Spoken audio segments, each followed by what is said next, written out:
My name is Sandy Sherman, and on behalf of the Minnesota Cuba Committee and the Solidarity Committee on the Americas, I welcome you to this celebration of the birth of the Cuban Revolution.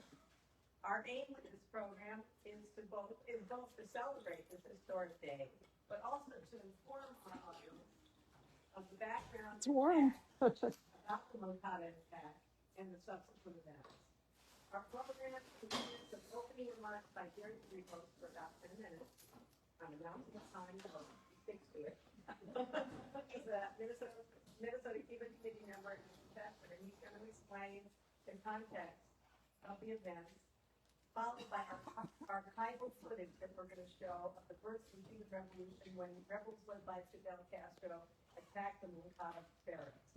Then members of our committee will give excerpts of Fidel's historic defense speech, History Will Absolve Me, which he presented from the dock of his trial after the Moncada attack. This speech laid out the revolution's vision for Cuba's national development so that no Cuban is left behind.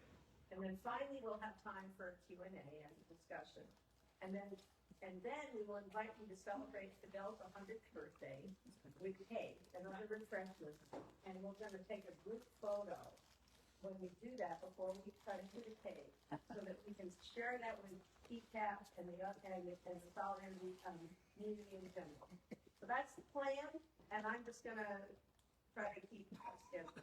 So, Mary, you're first.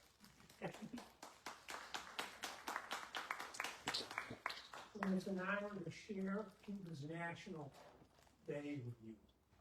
I'm sure, though I didn't get a chance to check, that there are celebrations happening across Cuba today to mark this, the National Day, as they choose to mark it on the 26th of July, not on the day of the triumph of the revolution, which is on January 1st, 1959, but they mark it on this day, the 26th of July, when they made what was an unsuccessful military attack on the Moncada barracks in Santiago, Cuba. It was my privilege to be in Cuba for one of the July 26th celebrations. 1984, it happened to be in Cienfuegos.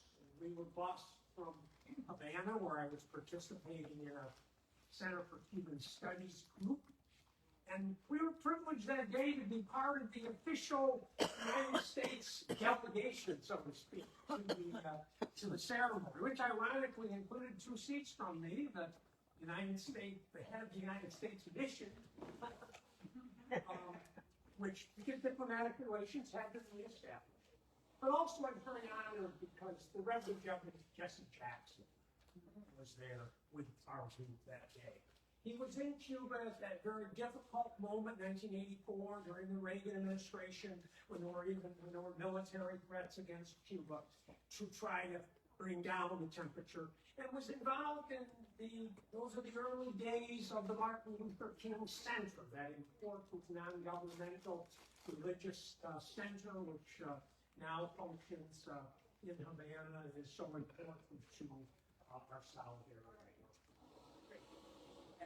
The background to July 26 is that in 1952, the man who had been behind the scenes as the real arbiter of Cuba's politics for, at that point, 20 years, Batista, he had been an elected president at one point, had been an army sergeant in the uprising in 1934. He carried out a coup d'etat and announced that the scheduled presidential elections of 1952, because they had regular democratic political elections at that point, since the establishment of the Constitution in 1940, would not be held. That he was assuming total power. Of course, this was a blow to those, especially of the generation of 1930, who had led to the downfall of the Moncada dictatorship and to the establishment of democratic order in Cuba. The crown jewel being the Constitution of 1940, which at the time was one of the most progressive constitutions in the world. Labor rights, women's rights, and the like. And it was seen to be a carrying out of the vision of Jose Marti. This was a great blow. And so in the months leading up to July of 1953, there was considerable organizing and efforts. Fidel was involved, for example, in a legal effort to try to sue Batista to bring about an end to the coup. But that did not succeed. There were demonstrations. There was the formation of a very important women's organization. And there was the beginning of the really heavy repression that would ultimately kill 20,000 Cubans between 1952 and 1959, when the revolution was running. With seemingly a peaceful road to the ending of this Batista coup, Fidel and others, mainly centered around an underground newspaper, began to pull together the idea of an armed insurrection. They settled on a military barracks in Santiago de Cuba, hoping that by successfully seizing control of that garrison, that it would lead to an uprising across the country. I'm going to read what Fidel said to his combatants as they prepared this. Comrades, you may be victorious or defeated in a few hours. But hear this well, comrades. This movement will triumph anyway. If you are victorious tomorrow, Marti's aspirations will become true sooner. If not, the gesture will serve to set an example for the Cuban people to take up the flag and keep going forward. The people will support us in the eastern region and in the entire island, which is hope. We, the youth of the centennial of the apostle. Jose Marti was born in 1853, and this is 1950. So that's what that reference is. Just as in 1868 and in 1895, the beginnings of the two wars of independence. Here in the East, we cry out for the first time, freedom or death. Libertad or where. You already know the objective of the plan. Without any doubt, it is a dangerous plan. And everyone coming with me tonight must do it of their own free will. You still have time to decide. Those who are determined to go, take a step forward. Our slogan is not to kill, in reference to the soldiers that are attacking, only as a last resort. So those were the words of Fidel as he sent this group of more than 100 combatants to various locations in Santiago to carry out this attack on the 26th of July, 1952. And that is why the Cubans marked this July 26th as their national day. I brought it along, but I said I would do 10 minutes, and that's what I tell. There is a Moncada Declaration that is really, in many ways, a preview of what is going to be read of history. Will Absolve Me, that lays out not a blueprint for socialist revolution, but socialism is never discussed. In 1953, this was not a socialist movement.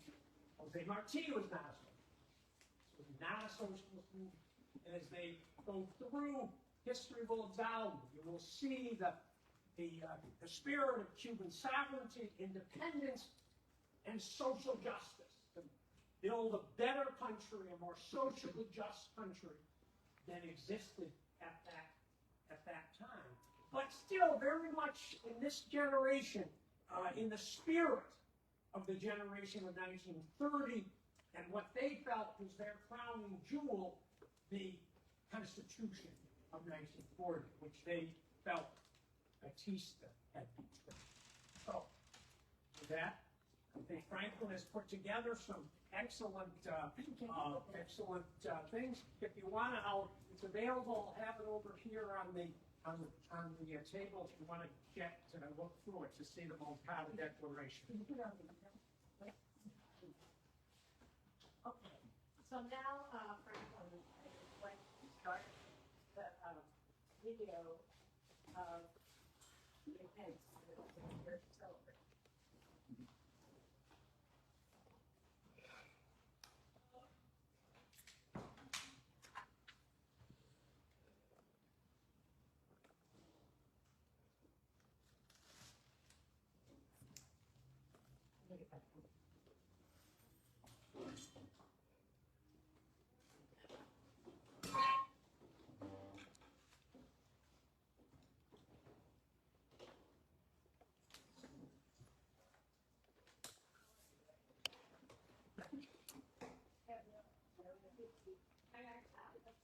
I'm waiting for recognition of life. Still we're trying to come up. It's very awesome.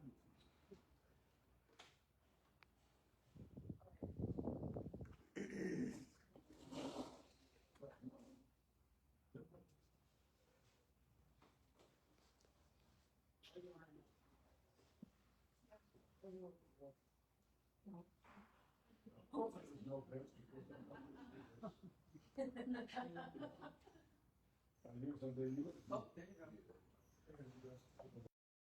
And we're going to play.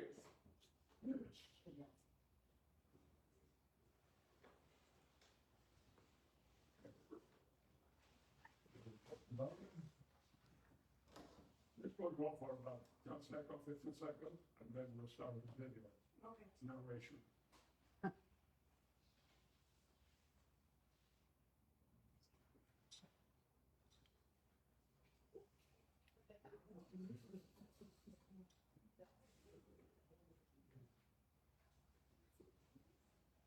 Well, we are not showing his face.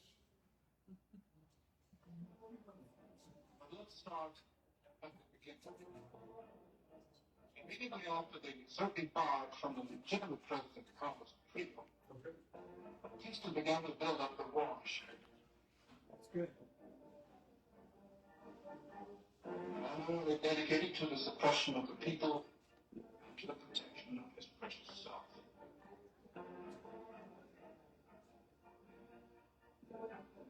The soldiers and the generals you see looking so brave and well-trained on the parade ground proved under fire to be no more than a mercenary army.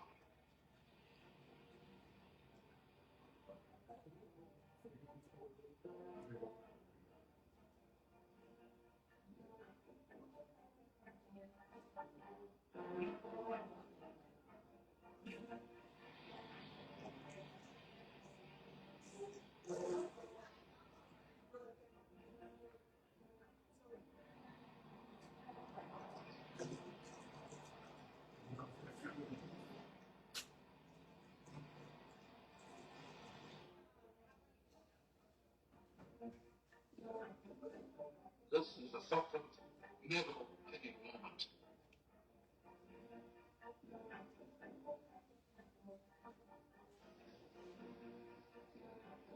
The northern port of Havana is a harbor for ships of all flags. Ships who bear away in the holds the rich harvests from the Cuban lands. Sugar, tobacco, and rum. Yet it has its imports too. The universally desired product, American tourists. They arrive by overnight ferry from Florida for a holiday in what they think is the land of the rainbow.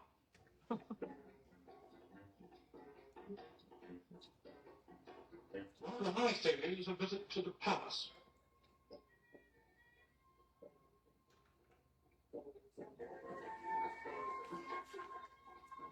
Here they listen to the welcoming speech of Batista.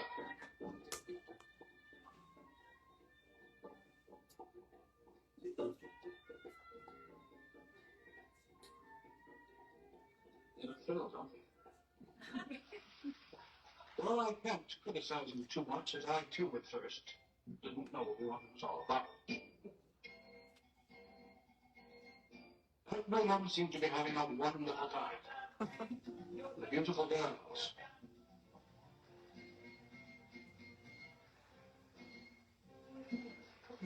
However, behind this glamour, there is another Cuba, a world of poverty. The people you don't ever meet in the casinos and the nightclubs. And whether you like it or not, these are the majority of the population in the island. For years and years, and in the time of Batista more than ever, these peasants were left at the complete mercy of unscrupulous big landowners.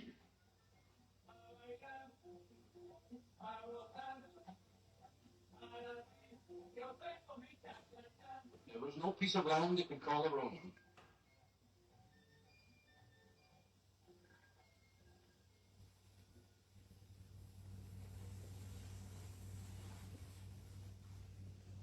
The royal palms of Havana.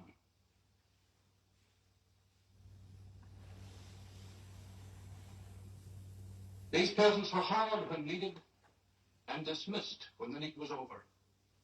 And when they worked, the top price for the best was $1 a day.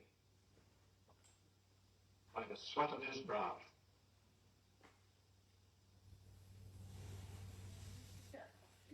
As a call of protest against such conditions as these, acts of sabotage became rampant.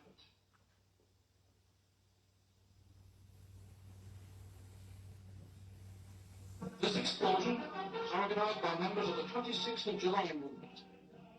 It told the country there were people who were organized to fight Batista and his regime.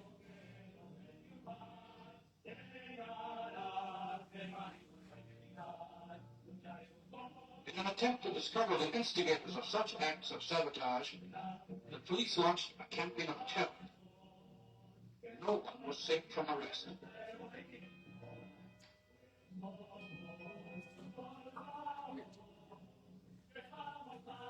Cuevas, one of the political leaders, was caught and personally looked after by Ventura, one of the chiefs of police and the chief assassin. Here he is in a white suit. On the 26th of July 1953, a young man, the instigator and organizer of one of the student resistance groups, together with about 100 colleagues, attacked the Moncada barracks, which quartered several thousand Batista soldiers. It was a gesture of human courage and sacrifice, but it was premature, and the majority of the attackers, after surrender on the promise of mercy, were butchered in cold blood by General Batista's valiant soldiers.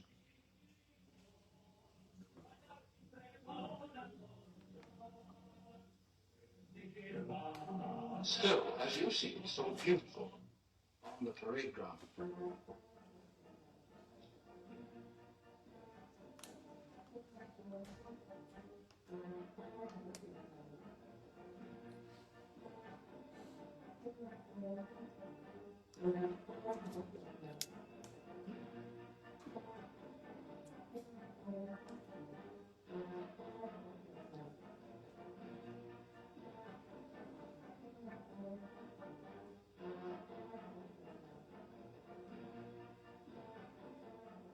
was one of the leaders of the attack on the Moncada barracks, the young Certificate Cherokee, who was later killed by the police. By his comrades and friends.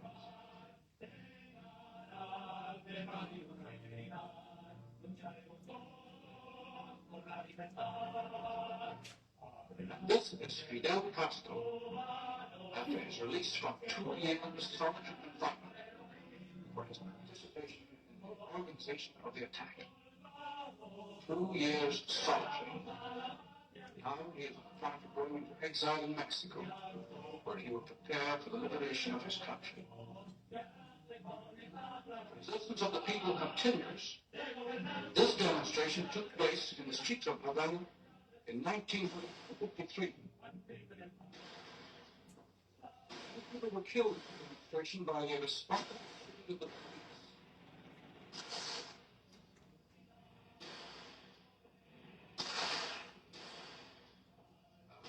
police. The tangible proof of police brutality.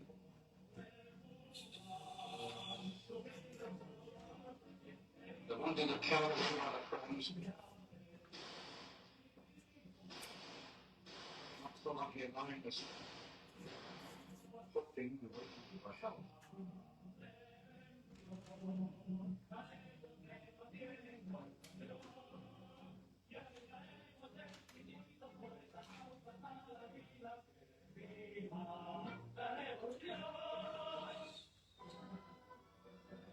Here is the flag of the 26th of July.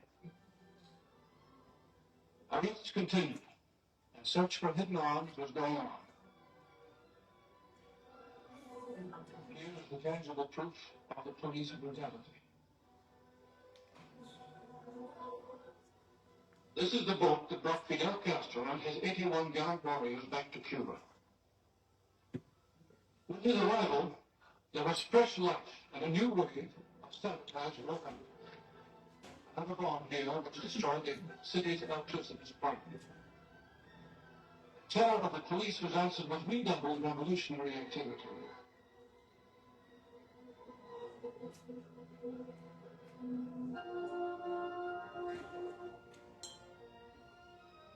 In order to stop the delivery of armaments by air to Batista, the airport buildings were fired. They burned for 2 days, while the government tried to suppress news of the damage.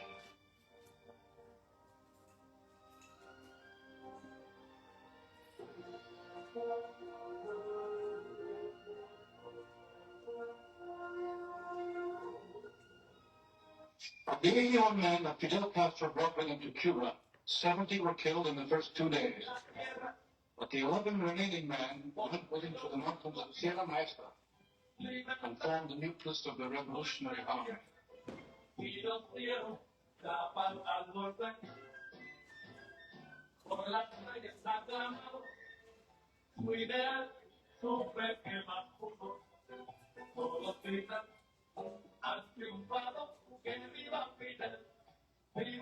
At this time, Fidel Castro made an oath not to shave, but let his beard grow until the revolution was successfully completed. The men also joined in this oath.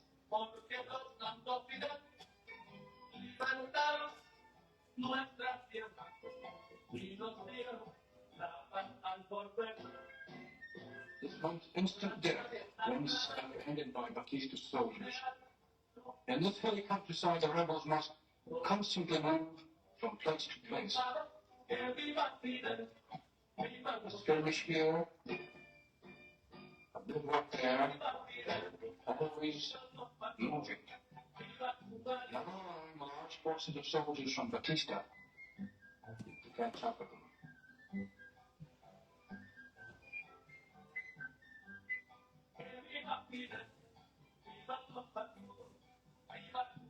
At each skirmish, the rebels collected more willing soldiers who wished to fight for the liberation of their country.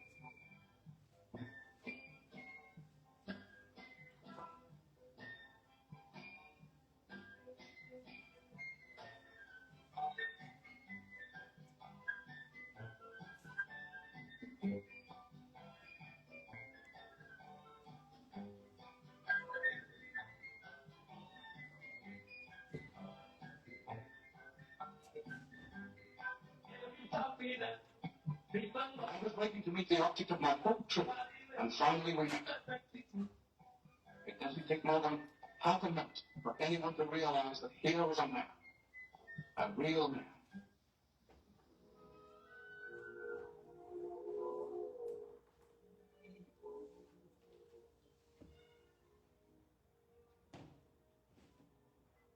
Constantly on the move.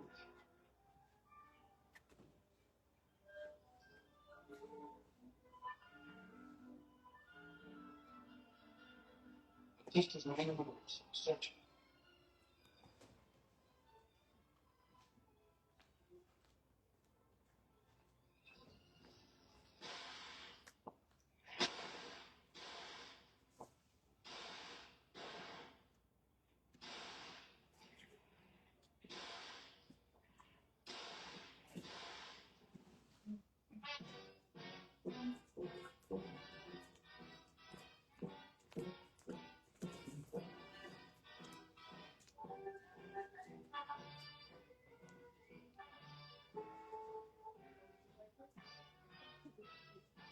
He knew the long hair of the fighters.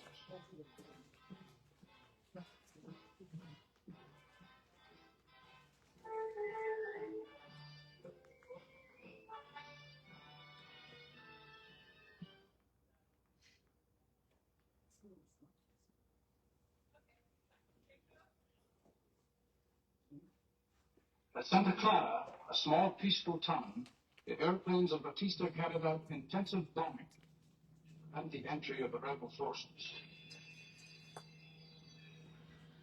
On the 28th of December, the city fell, and the hero of the battle was an Argentinian doctor named Che Guevara.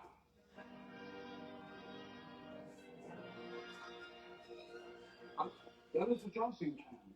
All the people of Santa Clara are out in the streets to welcome the liberating army.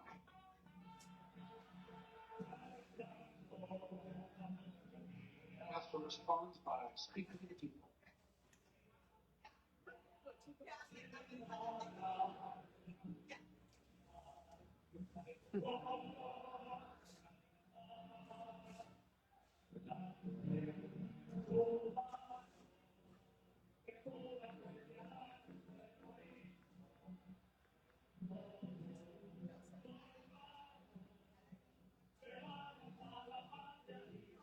One of the several officers with him.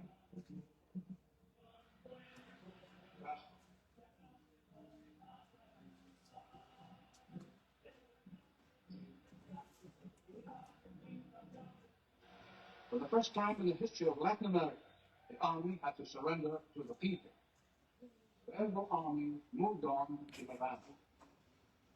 Anyone who was in Havana in those days, if he had his eyes and his heart open, could not have but felt that he was one of the same with the Cuban people. For the first time in many years, people were no longer afraid. Everybody was out in the streets. As you can see, enormous crowds swarming all over the town.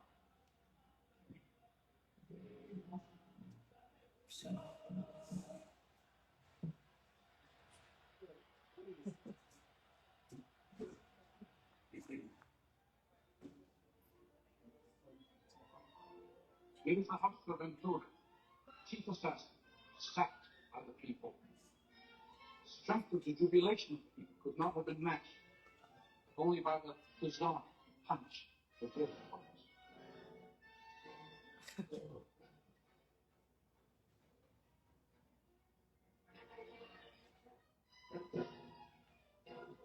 Isolated islands of resistance held by Batista henchmen are mopped up.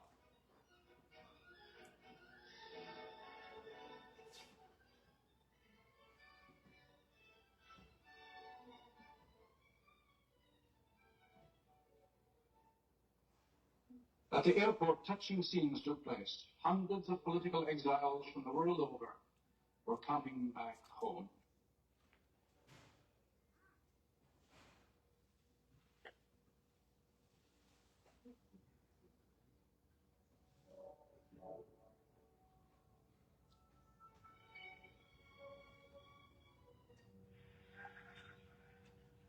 Now, the former president of the Republic, Carlos been in exile for many years, returns to Cuba.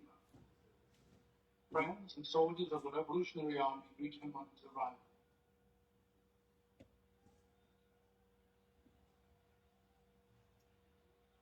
These are the soldiers of the second column of the liberation.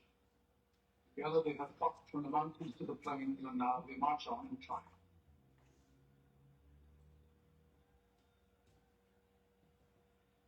There are friends on every side, friends who they have not seen for many months.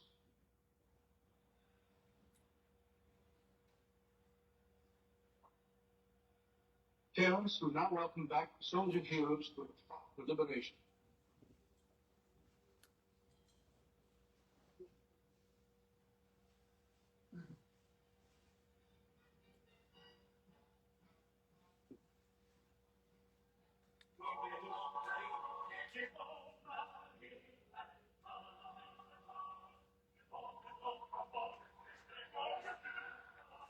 Another mother greets her son.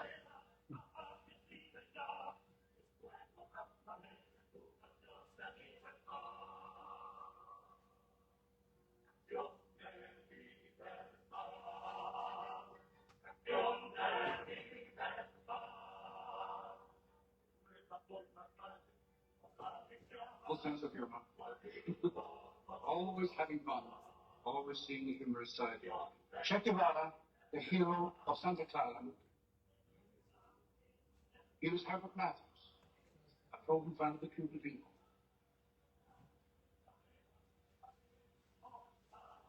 Che Guevara.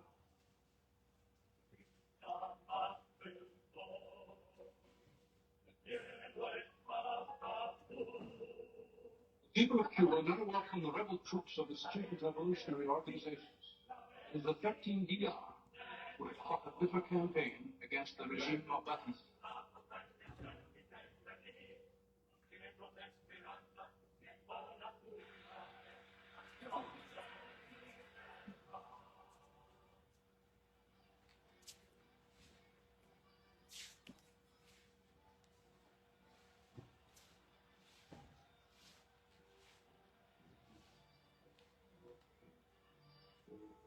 This is Commander Cubella in battle. He had led them to victory. Now he shows the scars and wounds of the battle.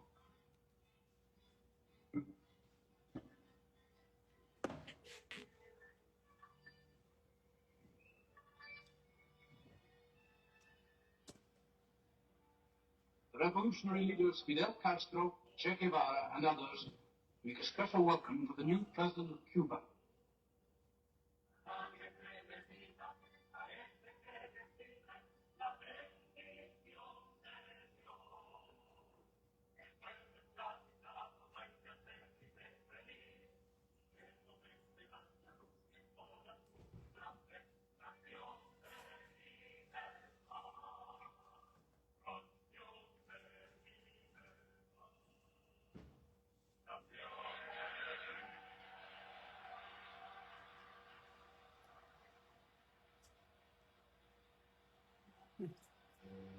Cuba is turning to the younger generation for its leaders.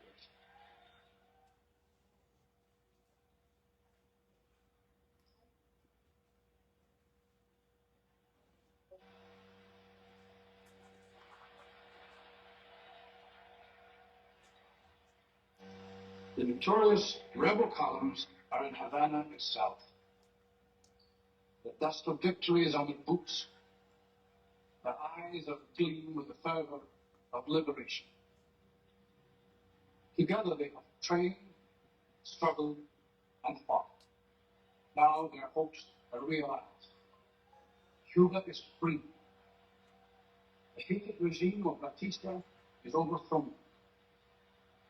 Now will come the fruits of true government. The citizens of Havana cannot be forced to welcome their liberators. A new day has dawned for all.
James Castro making his first speech to the people of Havana in the former stronghold of the military clique, the Camp of Columbia.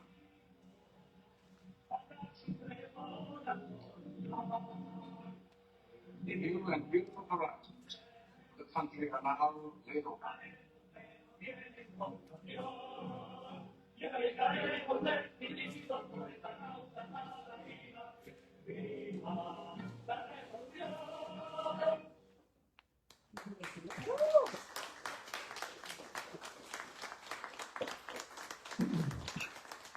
There will be a reading about the. Yes. For the one song? Yeah. Okay. So next we're gonna have, some readings from, Will Absolve Me, which is the speech that I mentioned that Fidel, made in the dock, when he was on trial for the Moncada. And that's gonna be Jackie and Linda and Rebecca. Are gonna come and read this stuff. And then we're gonna have a readings from another activist. We should ask him. Oh, we have to. Yeah. I thought. We had our discussion. Dr. Field, during the discussion, we would like to have some readings from you if you would like to give it. Oh, okay, thank you. So I'll say that this is the full speech in an edited form that was completed by Linda. So we thank her for that. Honorable judges, never has a lawyer had to practice his profession under such difficult conditions. Never has such a number of overwhelming irregularities been committed against an accused man. In this case, counsel and defendant are one and the same. As attorney, he has not even been able to take a look at the indictment. As accused, for the past 76 days, he's been locked away in solitary confinement, held totally and absolutely incommunicado, in violation of every human and legal right. If I have had to assume my own defense before this court, it is for two reasons. First, because I've been denied legal aid almost entirely, and second, only one who's been so deeply wounded, who has seen his country so forsaken and its justice trampled so, can speak at a moment like this with words that spring from the blood of his heart and the truth of his very guts. I consider it essential that I explain at the onset the reason for the terrible isolation in which I've been kept. What was the purpose of keeping me silent? What was behind the plots to kill me? Plots to kill me.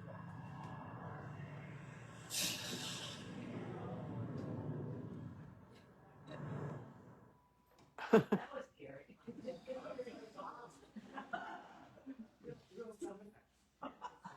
Plots which the court is familiar with. What grave events are being hidden from the people and the truth behind all the strange things which have taken place during this trial.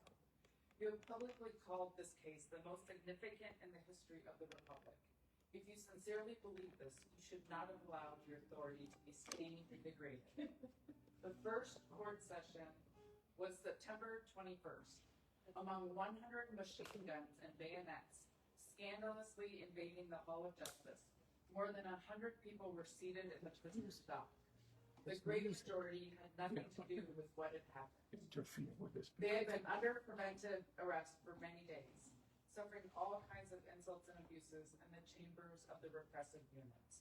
But the rest of the accused, the minority, were brave and determined, ready to proudly confirm their part in the battle for freedom, ready to offer an example of unprecedented self-sacrifice and to wrench from the jail's claws those who in deliberate bad faith had been included in the trial, those who had met in combat, confronted one another again, Once again, with the cause of justice on our side, we would wage the terrible battle of the truth against infamy. Surely the regime was not prepared for the moral catastrophe in store. I was called as a witness at that first session. I spoke of the goals that inspired us in our struggle and of the humane and generous people that we had at all times supported our adversaries. If I accomplished my purpose of demonstrating that those who were both implicated in this trial would be involved, I owe it to the complete support and backing of my heroic comrades. For the consequences they might be forced to suffer at no time caused them to repent of their condition as revolutionaries and patriots. From that moment on, the structure of lies the regime had erected about the events at Moncada barracks began to collapse like a house of cards. As a result, the prosecutor realized that keeping all those persons' names as instigators in prison were people who are suffering the cruelest, the most inhumane oppression of their history. The second session convened on Tuesday, September 22nd. By that time, only 10 witnesses had testified, and they had already cleared up the murders in the Moncada area, specifically establishing and placing on record the direct responsibility of the captain commanding that post. There were 300 more witnesses to testify. What would happen if, with a staggering mass of facts and evidence, I should proceed to cross-examine the very army men who were directly responsible for those crimes? Could the regime permit me to go ahead before the large audience attending the trial, before journalists and jurists from all over the world? They would rather have blown up the courthouse with all of its judges than to allow that. And so they devised a plan by which they could eliminate me from the trial, and they proceeded to do just that. Manu militare. On the eve of the third session of the trial, 2 prison doctors visited me in my cell. They were visibly embarrassed. "We have come to examine you," they said. I asked them, "Who is so worried about my health?" Actually, from the moment I saw them, I realized what they had come for. They could not have treated me with greater respect, and they explained their predicament to me. That afternoon, Colonel Chaviano had appeared at the prison and told them I was doing the government terrible damage to this trial. He had told them they must sign a certificate declaring that I was ill and was therefore unable to appear in court. The doctors told me that for their part, they were prepared to resign from their posts and risk persecution. They put the matter into my hands for me to decide. I found it hard to ask those men to unhesitatingly destroy themselves, but neither could I, under any circumstances, consent that those orders be carried out. Leaving the matter to their own consciences, I told them only, "You must know your duty. I certainly know mine." After leaving the cell, they signed the certificate. I know they did so believing in good faith that this was the only way that they could save my life, which they considered to be in grave danger. That same night, I wrote the court a letter denouncing the plot, requesting that 2 court physicians be sent to certify my excellent state of health, and to inform you that if to save my life I must take part in such deception, I would 1,000 times prefer to lose it. As the court knows, this was the letter Dr. Melba Hernandez submitted at the third session of the trial on September 26th. I managed to get it to her in spite of the heavy guard that I was under. 2 court physicians certified on September 27th that I was, in fact, in perfect health. Yet, in spite of the repeated orders from the court, I was never again brought to the hearings. What's more, anonymous persons daily circulated hundreds of apocalyptic pamphlets which announced my rescue from jail.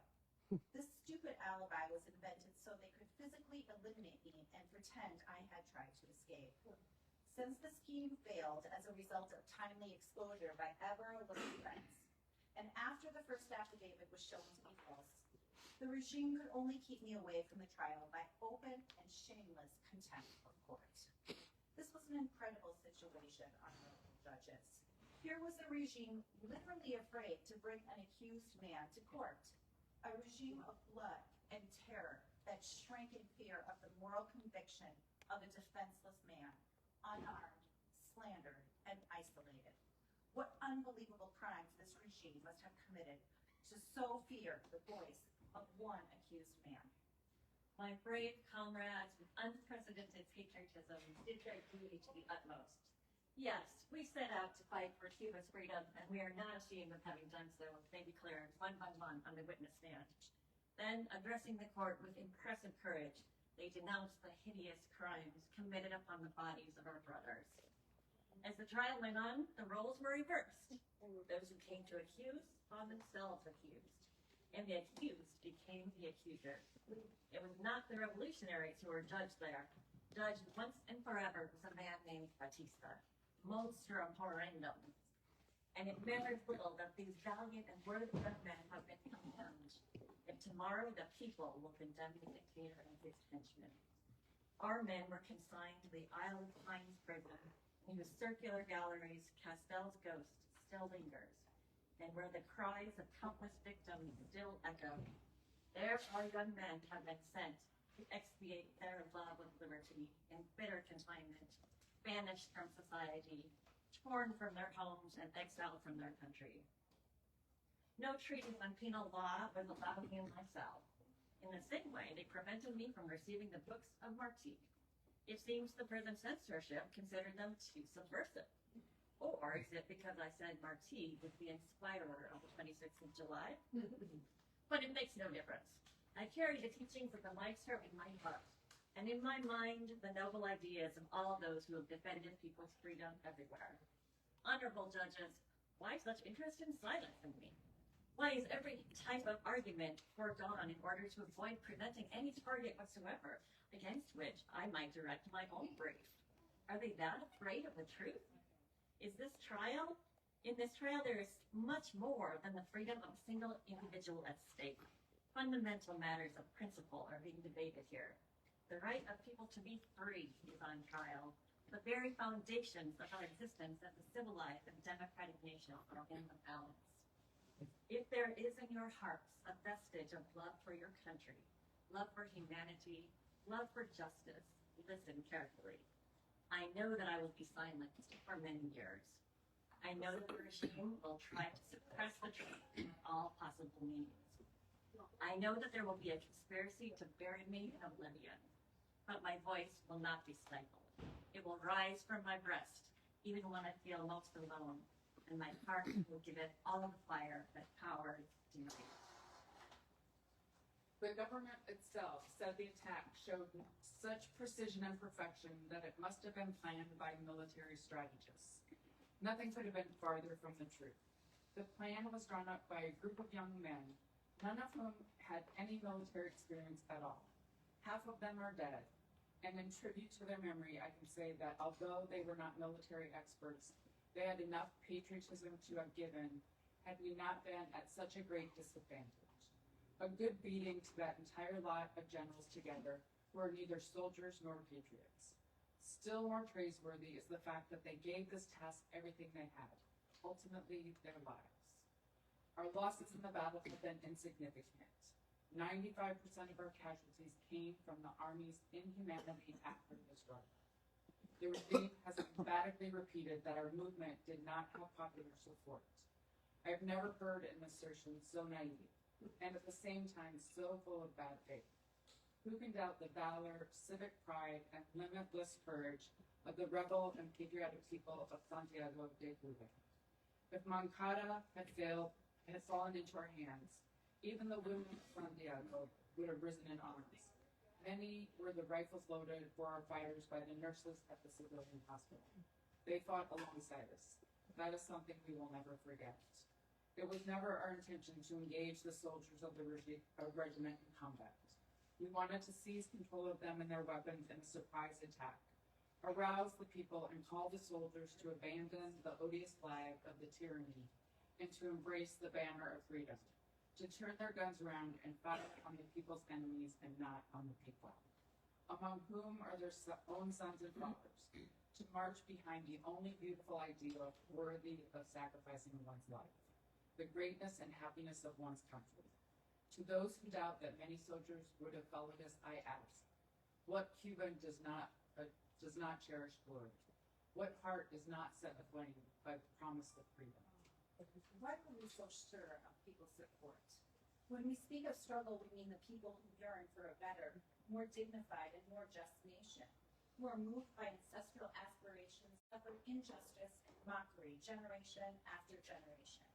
Those who long for great and wise changes in all aspects of their life. People who, to attain those changes, are ready to give even the very last breath they have when they believe in something or someone, and especially when they believe in themselves. In terms of struggle, when we talk about people, we're talking about the 600,000 Cubans without work, little shacks, who work 4 months of the year and starve the rest, sharing their miseries with their children, who don't have an inch of land to till and whose existence would move any heart not made of stone. The 400,000 industrial workers and laborers whose retirement funds have been embezzled, whose homes are wretched quarters, whose salaries pass from the hands of the boss to those of the money lender, whose life is endless work and whose only rest is the tomb.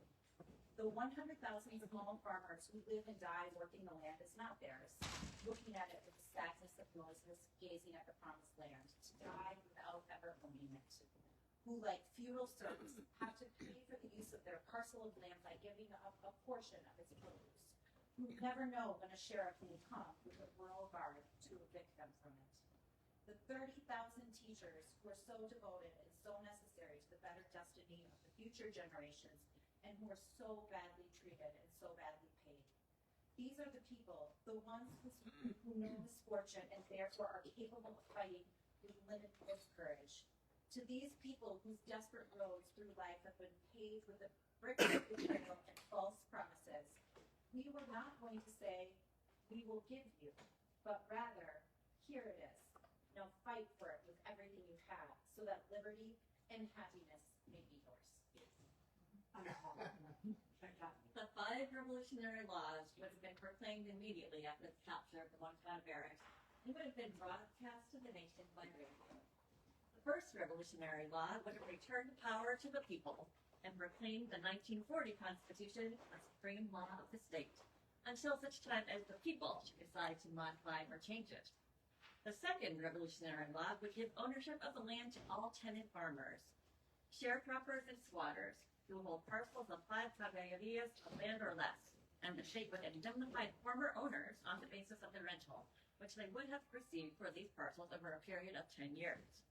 The third revolutionary law would have granted workers and employees the right to share 30% of the product of all large industrial, mercantile, and mining enterprises, including the sugar mills. The fourth revolutionary law would have granted all sugar planters the right to share 55% sugar production and a minimum quota of 40,000 arrobas for all small tenant farmers who have years or more. The fifth revolutionary law would have ordered the confiscation of all holdings and ill-gotten gains of those who had committed frauds during previous regimes. Half of the property recovered would be used to subsidize retirement funds for workers, and the other half used for hospitals, asylums, and charitable organizations. Furthermore, it was declared that the Cuban policy in the Americas would be one of close solidarity with the democratic peoples of this continent, and that all those will generous asylum, brotherhood, and bread in the land of Martí. Cuba should be the bulwark of liberty and not a shameful link in the chain of despotisms. These laws would have been proclaimed immediately. They would have been followed by another series of laws and fundamental measures, such as the agrarian reform, the integral educational reform, nationalization of the electric power trust and the telephone trust, recharge, and payment to the treasury of all taxes brazenly evaded in the past. The problem of the land, the problem of industrialization, the problem of housing, the problem of unemployment, the problem of education, and the problem of people's health steps to solve, along with restoration of civil liberties and political democracy. After settling the 100,000 small farmers as owners on the land which they previously rented, a revolutionary government would distribute the remaining land among peasant families, with priority given to the larger ones, and would promote agricultural cooperatives. It would provide resources, equipment, protection, and useful guidance to the peasants. A revolutionary government would solve the housing problem by cutting all rents in half, by tearing down hovels and replacing them with modern apartment buildings, and by financing housing all over the island on a scale heretofore unheard of, with the criterion that, just as each rural family should possess its own tract of land, each city family should own its own house or apartment. With these projects and reforms, the problem of unemployment would automatically disappear, and the task of improving public health and fighting against disease would become much less difficult. Finally, a revolutionary government would undertake the integral reform of the educational system, bringing it into line with the projects just mentioned, with the idea of educating those generations which will have the privilege of living in a happier land. Only when we understand that such a high ideal inspired them can we conceive of the heroism of the young men who fell in Santiago, where all forms of ferocious outrages and cruelty were deliberately overdone. Our men were killed not in the course of a minute, an hour, or a day. Throughout an entire week, the blows and tortures continued. Men were thrown from rooftops and shot. All methods of extermination were incessantly practiced by well-skilled artisans of crime. Moncada barracks were turned into a workshop of torture and death. Some shameful individuals turned their uniforms into butchers' aprons. The walls were splattered with blood. The bullets embedded in the walls were encrusted with singed bits of skins, brains, and human hair, and grisly reminders of rifle shots fired full in the face. The grass around the barracks was dark and sticky with human blood. I know many details of the way in which these crimes were carried out, from the lips of some of the soldiers who, filled with shame, told me of the scenes they had witnessed. When the fighting was over, the soldiers descended like savage beasts on Santiago, and they took the first fury of their frustrations out against the defenseless population. In the middle of a street, far from the site of the fighting, they shot through the chest an innocent child who was playing by his doorstep. When the father approached to pick him up, they shot him through his head. It would be an endless task to relate all the crimes and outrages penetrated against the civilian population. And if the army dealt this with those who had no part at all in the action, you can imagine the terrible fate of the prisoners who had taken part or who were believed to have taken part. Just as in this trial, they accused many people not at all involved in our attack, they also killed many prisoners who had no involvement whatsoever. The first prisoner killed was our doctor, Mario Munoz, who bore no arms, wore no uniform, and was dressed in the white smock of a physician. On the road from the civilian hospital to the barracks, they shot him in the back and left him lying there, face down in a pool of blood. But the mass murder of prisoners did not begin until after 3 o'clock in the afternoon. General Martin Diaz-Tamayo arrived from Havana and brought specific instructions from a meeting he had attended with Batista. He said, "It is humiliating and dishonorable for the army to have lost 3 times as many men in combat as the insurgents did. 10 prisoners must be killed for each death. That torturing of our comrades, the army offered them the chance to save their lives by betraying their ideology and falsely declaring that former President Frio had given them money. When they indignantly rejected that, pushed their testicles and they tore out their eyes. But no one yielded. Photographs which do not lie show the bodies torn to pieces. Frustrated by the valor of the men, they tried to break the spirit of our women.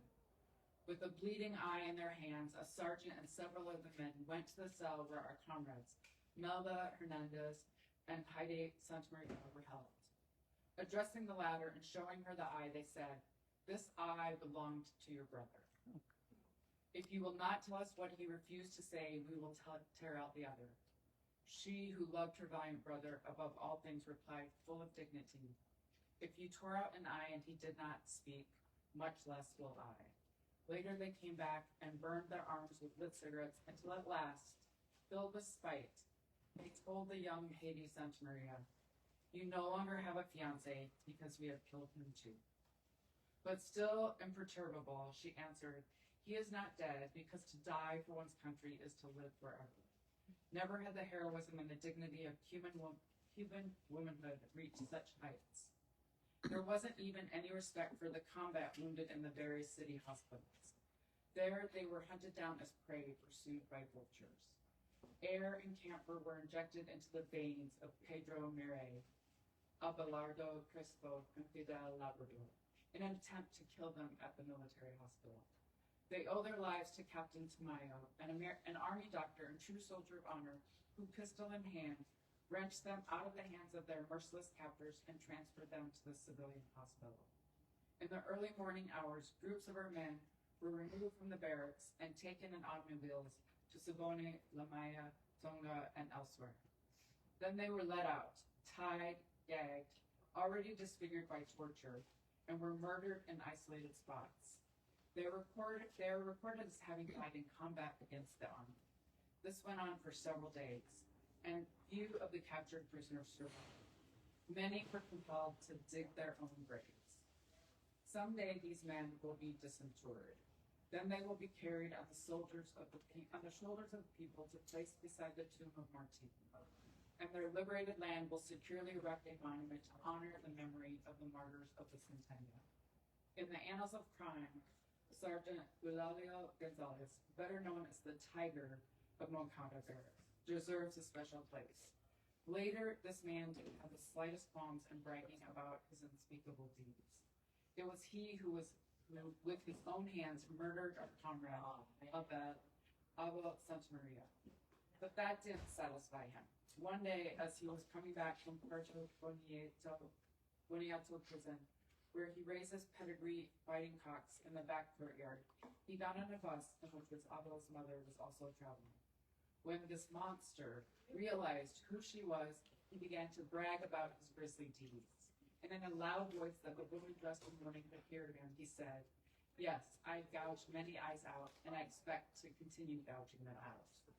The unprecedented moral degradation our nation is suffering is expressed beyond the power of words in the mother's thoughts of grief, before the cowardly insolence of the very man who murdered her son. Honorable judges, where are our men who were captured on July 26th, 27th, 28th, and 29th? It is known that more than 60 men were captured in the area of Santiago de Cuba.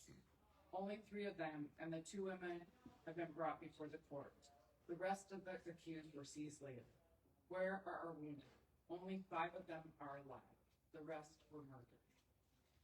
For my dead comrades, I claim no vengeance. Since their lives were priceless, the murderers could not pay for them even with their own lives. It is not by blood that we may redeem the lives of those who died for their country. The happiness of their people is the only tribute worthy of them. What is more, my comrades are neither dead nor forgotten.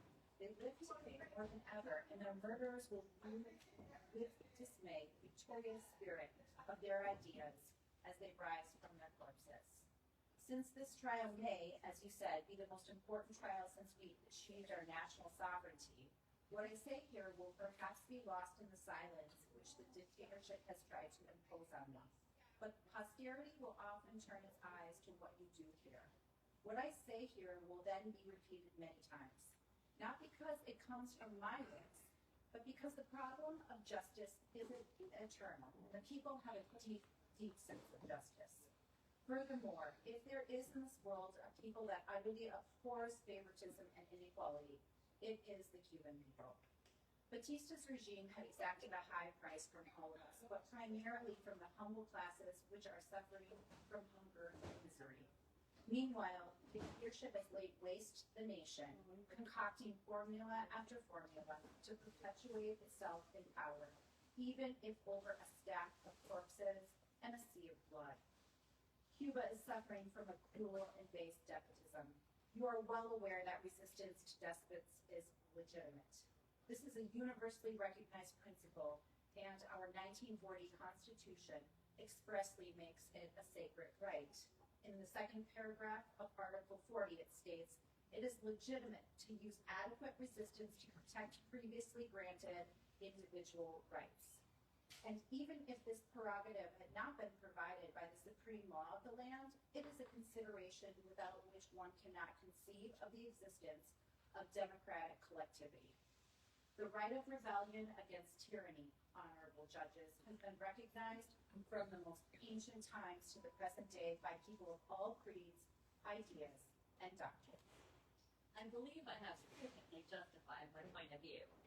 I have called for more reasons than the honorable prosecutor called for to ask that I be condemned to 26 years in prison.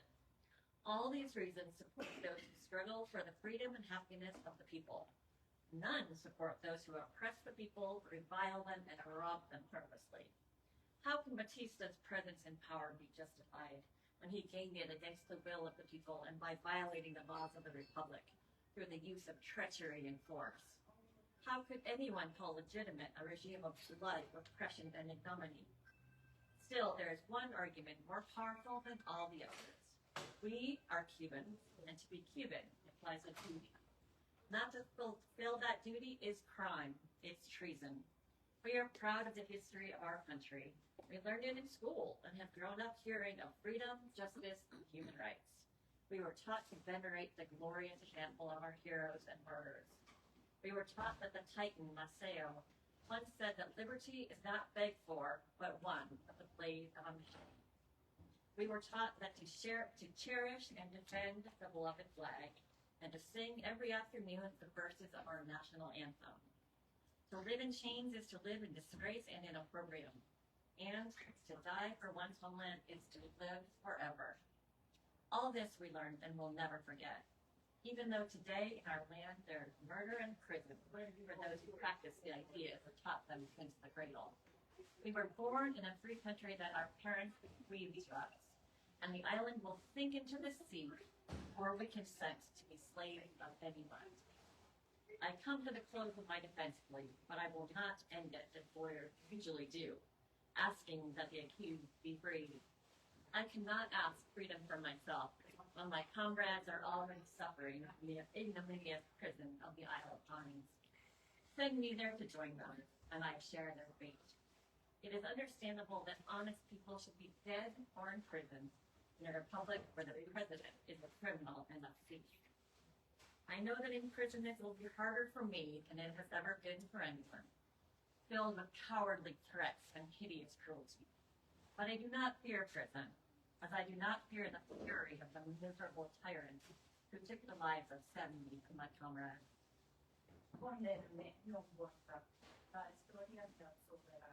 Condemn me. It does not matter. History will absolve me.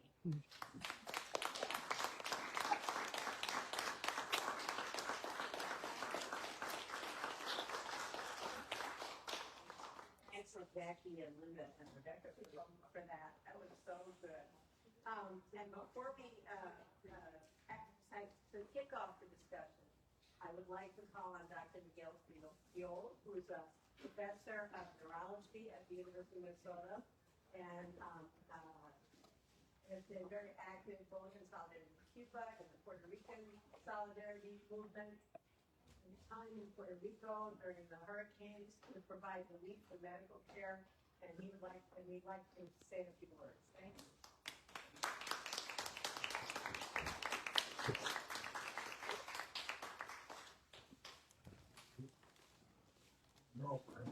No, we can hear you. Will be. Buenas tardes, thank you very much. Very happy to be here. And you can see I brought the Puerto Rican flag. Uno de los poems says that Cuba and Puerto Rico son un par de cruzadas, reciben flores y balas en el mismo corazón. The flags are similar, and they represent a historical time that Puerto Rico and Cuba had this relationship. And goes back, Puerto Rico had the Grito de Lares in 1863. Cuba had the Grito de Yara. And then the Independence War of Cuba, there was two. First, we remember, and after the first one, and Puerto Rico had a lot of soldiers go over. And our big leader for Puerto Rico independence, Betances, was in Paris, and he organized the funding of the Cuban Revolution. I was the headquarters were in New York at that time. So historically, we had to link together. And I must say that now Puerto Rico and Cuba are facing new challenges, and I'm going to talk about the Puerto Rican challenge But first, I want to say something as a doctor, I'm a neurologist, and I'm appalled at what's happening in Cuba to the children and the people.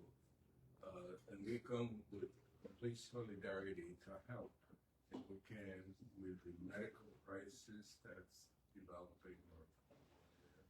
I'm told that children cannot get chemotherapy at the oncology hospital in Havana. And I'm told there's a little girl called, I can't remember, 11-year-old girl with some degenerative lung disease who's in a respirator, and she cannot leave the hospital because she goes home on a respirator because there's no electricity for the respirator. So Mariela would die if she goes. So the human tragedy of Cuba touches me deeply as a physician because I've seen a lot of tragedy, but the choking of Cuba and the people suffering touches me in extreme solidarity. So Puerto Rican people have come out. Just recently they sent $26,000 to Cuba. The doctors went there. There has been medication ready. So Puerto Ricans are standing with the Cuban people to help the sick. That's our role as physicians. We help the sick and leave their suffering. Cuba is right now immense. The embargo is struggle Cuba, and now the petroleum embargo is Russian. Puerto Rico is in a similar situation. It's struggling for its existence. Puerto Rico has been invaded, since 1898. Cuba got independence, and Puerto Rico struggled along with colonialism. And 148 years later, we're in the same colonialism. But we're invincible, like the Cuban people. We're not going to go around. I feel very strongly about this. I feel very strongly that my country, we're losing our country. Somebody says it's the last slice of paradise. They're running to buy the beaches, the beautiful beaches, like Cuba, and beautiful country, beautiful nature, birds, flowers, and they're buying everything. They're buying everything. 190 million they pay for a resort, west of San Juan. They're buying old San Juan. 90% of the sales last year were for American tourists who come and like the island, like the history, and fall in love with it, and they want a piece of paradise. Well, we ain't gonna get paradise that way, that easy. Let them know. So we're standing in solidarity with Cuba and the Cuban people and their struggle for life and survival. It's just not fair that a country can crush another one like that. And we are supporting the people of Cuba and at least in life. My country is at the brink of getting lost. And we as a Puerto Rican, I'm as a doctor, we have a campaign to make people know, educate people that our country is in trouble. We are lost by capitalism. They're buying everything. The Walgreens are in every corner. The little pharmacies that have struggled for years are being sold out to Walgreens. The resorts, all the money goes out of the country. They have a junta. Those countries, what more can I say? We're losing a beautiful side of it. And I wrote a poem in Spanish. I can read it in Spanish. If anybody who's good enough wants to translate simultaneously, or I can read it in Spanish and translate it in English with whatever. I'll read it in Spanish because that's where I get my emotions. Flotará sola, aunque se oponga el viento, y will float up. Navego en lo más profundo de mi alma encendida. You can translate. Yeah, come over here. Look on me. Linda, you can translate. Be a translator. You can translate.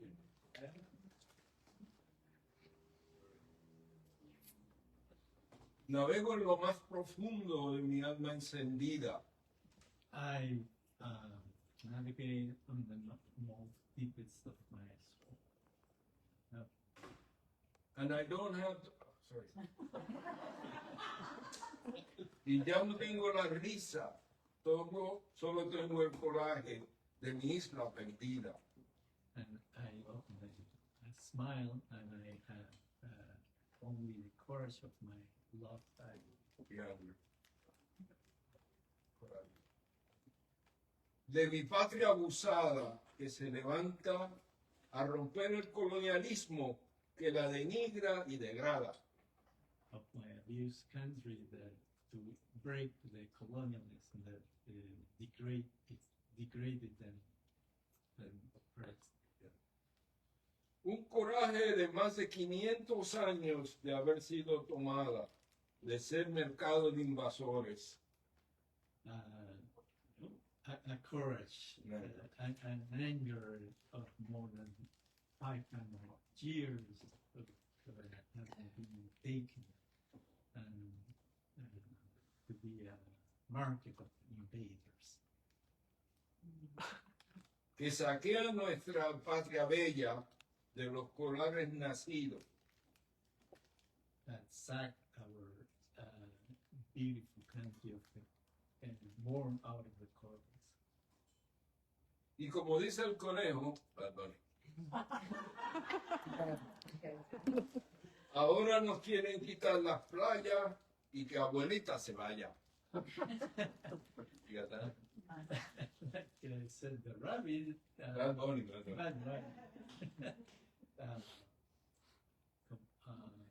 They want to take her. They want to take our beautiful beaches and our Grand Mexico away. 15% of the population has left the island. 15. We're losing, our exodus professional. Le decimos en unísono, esta patria no se vende, ni se quita, ni se calla. We all together said, this country, it's not for sale. It's not quiet. And it's not going to go away. A los taínos, hombres y mujeres nobles que confiaron en la buena voluntad de invasores avaros, y a los ejércitos que nuestras islas atacaron.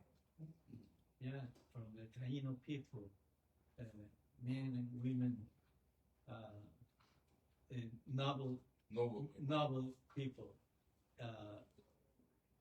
who trust the goodwill of the invaders, great invaders, and to the armies of that attacked us in day and night.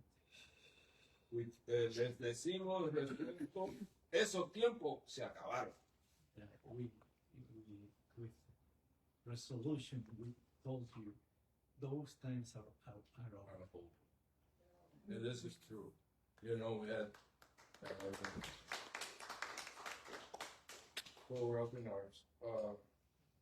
Los boricuas han despertado. De hoy y para siempre el archipiélago y la diáspora boricua se levanta y el atarrán resuelto flotará sola aunque se oponga el viento.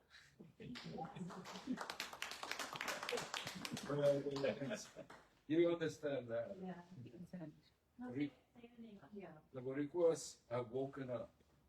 From hoy, from today and forever, the archipelago, the islands, 100 islands, right?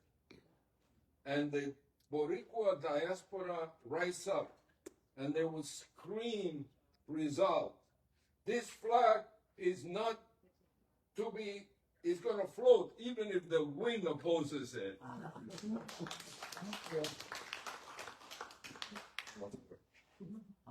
Y de la cima del yunque, Agüebaná el taíno se alzará y gritará con un coraje de medio siglos. Usa Boriquén Matún, viva Puerto Rico libre. Viva. That's in taíno. Usa Boriquén Matún. Oh, that's So we're here. I'm a doctor. We have a doctor's school of Doctors for Humanity. We're engaged, trying to help as much as we can in Cuba. We're fighting also for our lives. Puerto Rico is being taken away from us, but they won't. They won't. They won't.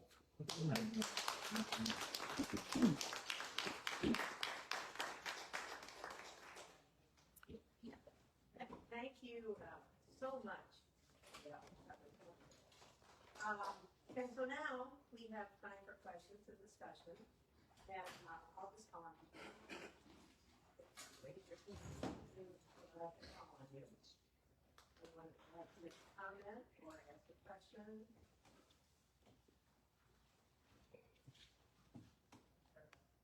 Such a quiet group. Yes. I just want to mention, and I believe there's leaflets available, but it's our duty, and why we're here today is the defense of the Cuban Revolution, which we know is under complete attack, the threats of the Trump administration, and that, as you know, we stand ready for a response should they invade at the Capitol. I'm not going to go through the whole formula, it's on the leaflets, but at the federal building the following day. I think it beholds all of us, because I found this in my life, to talk about this question with other people. There's a tremendous amount of ignorance on Cuba and the Cuban Revolution, which I thought this program today was very helpful, and I appreciate those that put it together. But I think we have to remember that our duty among anything is to stand in defense of the Cubans and be ready to act. And these meetings, by the way, and coming today, is part of us standing up and making it known. And the Minnesota Cuba Committee plans to continue meetings, and events, and you have to just keep fighting, just like McAllister said. Today, we can't forget the Cuban Pride either, because the Fidel, all of them, Fidel is what he wanted for everybody out there. So when they planned the Moncada attack, it wasn't to score an easy victory or disarm the enemy, but to arm the people, with the aim of beginning armed revolutionary action. It was not an action intended solely to remove Batista and his gang from power.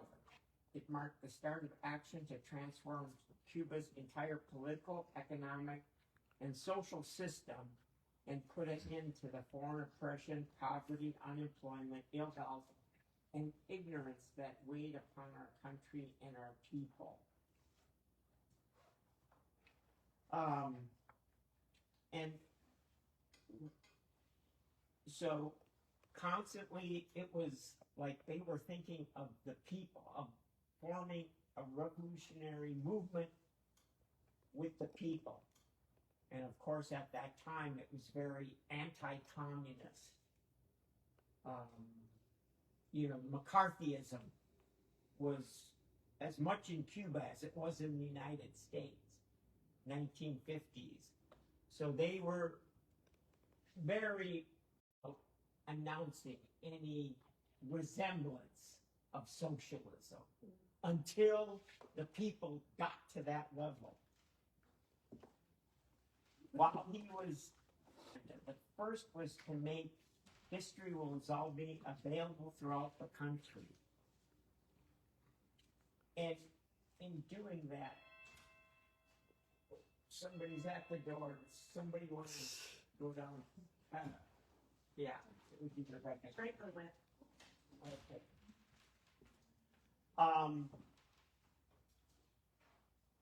So he made it so Alba and Melba and Hernandez and Heidi Santa Maria, they got out of jail early than the other prisoners.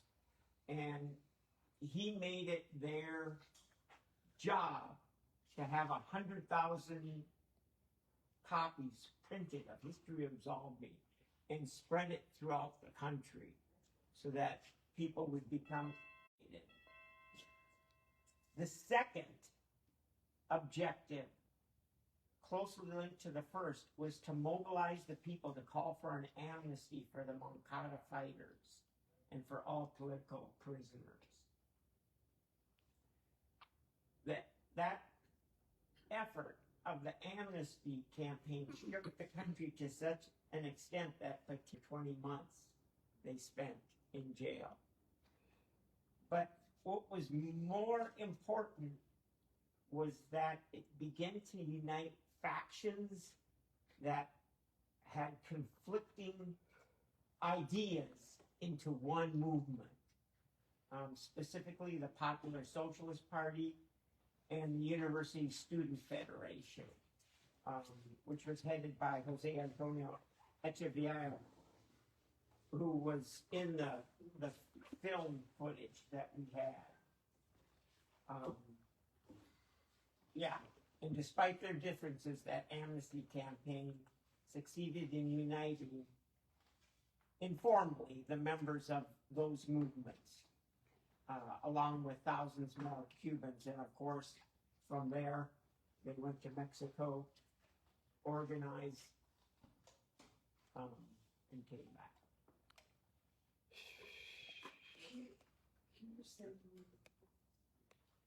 The book is Fidel Castro's Political Strategy by Martha Harnecker. It includes The History Will Absolve Me.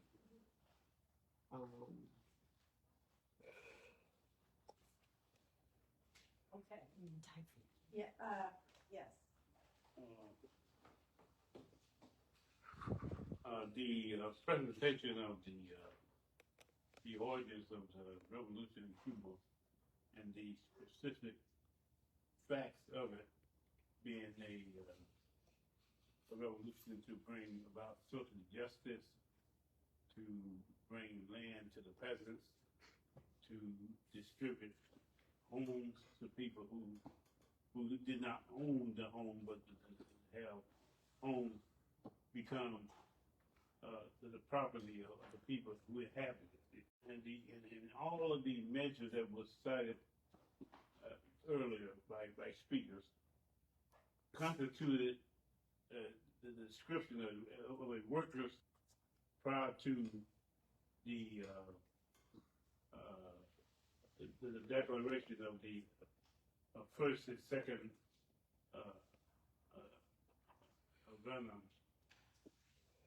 Declaration. Prior to that. Yes. But when the Declaration of Havana occurred, voted upon by millions of people, huge crowd, it became then a workers' state. When Fidel talked about the commitment toward building a socialist Cuba. And it is the socialist aspect of Cuba that the United States government hates so much and is determined to try to overthrow. It is because that example would inspire the world, continue to inspire common people all over the world, from Africa to the Oceania, to the whole world. Look at Cuba for the direction of where to go to move forward. Thank you. I just wanted to interrupt to make a comment of my own. In response, after something that Greg mentioned about the McCarthy period, and that was the period that the July 26th movement and the attack on Moncada came at the heels of, and so the anti-communism was very, very strong then. I just want to make a note for people to be aware, I'm sure everyone is, but the U.S. government has now gone on an attack against activists in the United States who support the Cuban Revolution, who organize solidarity with it, like the National Network on Cuba, IFCO Pastors for Peace, Code Pink, National Lawyers Guild, Democratic Socialists of America, you name it. People's Forum, I'm leaving some out, but the point is that they're using this to go after political activists in the United States who oppose the policies of the U.S. government. And this is not a joke. This is a serious assault or potential assault on our political rights. And we must be aware of it. And when we can, we must find ways to resist it because it's very dangerous for our movements and also for the people of Cuba. So just wanted to make that point. Yeah, pick up on that. Discussions are underway as to putting together that broad defense campaign that's needed. But it's ironic. Also, I know it's difficult to stomach, but read the 100-page State Department report because it picks up on what Andrew said. If anyone misunderstood why the U.S. government has gone after Cuba for all these years, read the first part of the report. The second part, yes, is the attack on our democratic rights. But the first part is equally intriguing because it shows they have incredible memory.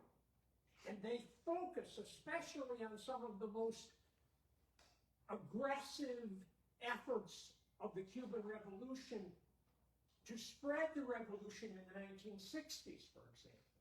The work that was done in Africa, that's what this report focuses on. So anyone who thinks that that's not why the United States government attacks Cuba, just read their most recent statement. It's all laid out right there. And then in the second half is the wake-up call to us today, because it's clear that they are in the process of trying to victimize those who are in solidarity with Cuba. They first picked on most directly Code Pink and the People's Forum, two of the groups that have been most in the front of some of the work. But other organizations like our own parent organization, the National Network on Cuba, has been also named. But do just Google, read the report. It's difficult to stomach. The State Department's report from July the 20th. Yeah. I would also say that this is parallels today. Cuba is in defense of the Palestinian state, the Palestinian people. Cuba helping to liberate by only their solidarity, not with arms, except for in the case of Angola and Namibia and South Africa. Only by solidarity is also an attack on Cuba because Cuba is supporting Iran. I mean that, yeah, they're part of the resistance to American imperialism. So you've got all those things. And then the other thing is, you know, in History Will Absolve Me, he talks about why are they putting me on trial when all these police people or military people have killed civilians? How come they're not on trial? I think we see today there's not one trial of any of the ICE personnel who have killed now 20 people and injured that much more. There's still no trials. Thank you, Greg. And just to kind of piggyback off of what Greg was saying and Gary as well, in the second half of the July 20th State Department report, we can also see specifically to our state in Minnesota, the correlation and the resemblance of the federal government occupation and crackdown of our cities both regarding ICE occupation and the National Guard during the uprising during George Floyd protests here. And it's not coincidental that the State Department report hits Cuba as the, I guess, a default of our own local organizing here against ICE as well as police brutality. So the State Department is making those connections just as we are as well. The name of the report is Cuba, the Capital of 21st Century Communism, which, you know, that's yay. But it turns out that's, you know, they look at that as a bad thing.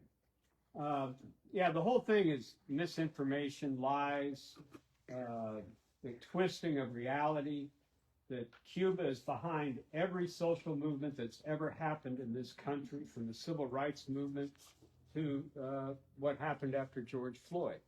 That, you know, Cuba has agents all over the place and accuses, like the National Network on Cuba, of which SCOTA and the Minnesota Cuba Committee and my party, the Socialist Workers' Party, are members of basically being Cuban agents, unpaid, you know, unborn agents, blah, blah, blah. So, you know, there's the way we need to respond to that part of the attack is just to keep doing what we're doing. Yeah. To keep building public, broad-based activities, whether it's a picket line, whether it's a banner drop, whether it's meetings like this, reaching out to others about the Cuba and the Cuban Revolution and what it telling the truth about it, because you know, the media won't do that.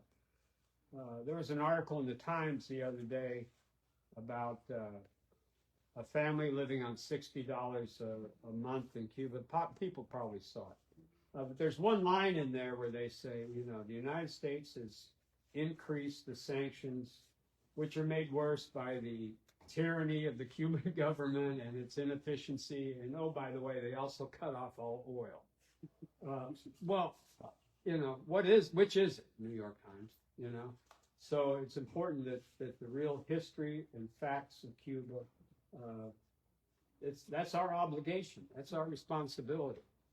That's our part of defending Cuba. We know they're defending it, and they'll do it to the best of their ability, but we have to do the same thing. We don't do this because we break everything up into these little issues. We never get to the whole idea. We're supposed to have a revolutionary type thing that controls. It's broad, covering everything. Okay, let me, I know, Dr. Pio, you wanted to say something else. You know, I wanted to say this, but I think it's important. I think we should highlight the patriotism of, you know, people, Moncada, you know, that was very, very dramatic. The Cuban people are very patriotic, and I think we should pay tribute to that, even though we're talking about strategy here. And I can't forget, my cousin left Cuba in the beginning of the revolution. I mean, I lived through this. And she told me a story that has always been in my mind. She said she left Cuba because one morning she woke up. She was in Santiago. She lived there. She was Puerto Rican, was living in Cuba. And she looked out the window and she saw a young man lying on the gutter, dead. He wasn't more dead. And he says it was raining and the water washed away his blood into the pavement. And we lived through this. And Fidel came, and you know, there was all this excitement about somebody because the Cuban people suffer so much, like he says, from the oppression of this oligarchy that ruled Cuba for so many years. Batista. And these people were in poverty, and these people, a lot of those big, rich people went to Puerto Rico, and we lost a lot of our father from the job. They took over the bank, they took over contract companies, they took over entertainment, they took over the restaurants. So we suffered with that exodus of the oligarchy that ruled Cuba, and we are now. that. But let's not forget the patriotism of the Cubans. They've struggled so hard for the crimes of the memorial. And I just want to play tribute to that, remembering my cousin's story. Thank you. So now we want to refresh, and the way we want to do that is that we have a birthday cake for Fidel. That was today. August 13th. August 13th is his 100th birthday. So we're starting early. Start early. We have a birthday cake and some other refreshments, and we would also like to take a group picture of us around the birthday cake before we destroy it, so that we can send that to and far and wide to others in the solidarity with many people. So I think Rebecca's gonna organize that, right? Sure, and I'm wondering if we wanna maybe stand in front of the screen so we can get, yeah, we can hold the cake, sure. Can we hold the cake on there? Yeah, so if every